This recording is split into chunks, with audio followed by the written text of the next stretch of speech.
Wala nang edit-edit, ito ang kwento. Naka-display dito sa labas ng or sa compound no ng Bureau of Customs itong 8 sasakyan na pagmamay-ari ng mag-asawang Curly at Sara Vizcaya, yung mga contractors na naging controversial nga dahil sa issue ng flood control. Kabilang dyan, itong Rolls-Royce na 2023 model na binili nga raw dahil sa payong, no? So, itong Rolls-Royce, actually, pangatlo na ito ngayong araw na pinpublic bidding. At sa pangatlong pagkakataon, nabili na siya, no?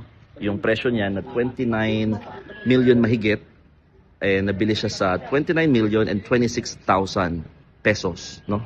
1,000 pesos higher lang do sa pinaka-floor price. Ang nakabili is yung may-ari naman ng Igorot Kingdom sa Baguio. At ang sabi niya nga ay talagang they want to preserve the history dahil ito nga doon pinaka nagbukas sa issue nga ng flood control scandal. Pag-iisipan nila kung ito nga ba ay kanilang gagamitin o i-display din doon sa pinaka Igorot Kingdom. Every year, kapag hindi na nakakuha itong mga sasakyan na ito, it can actually depreciate no up to 20% dahil syempre exposed sa mga iba't ibang elements, ulan, init, yung mga naturang luxury vehicles dito.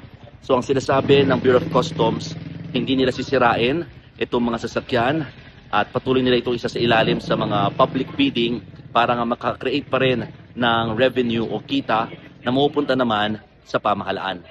So ito, yung mga nag-failed bidding yung iba pa na sasakyan ng mga Vizcaya na nandito pa rin sa compound ng Bureau of Customs. O paano? Ako po si Mon Gualvez at yan ang aking istorya ngayong araw.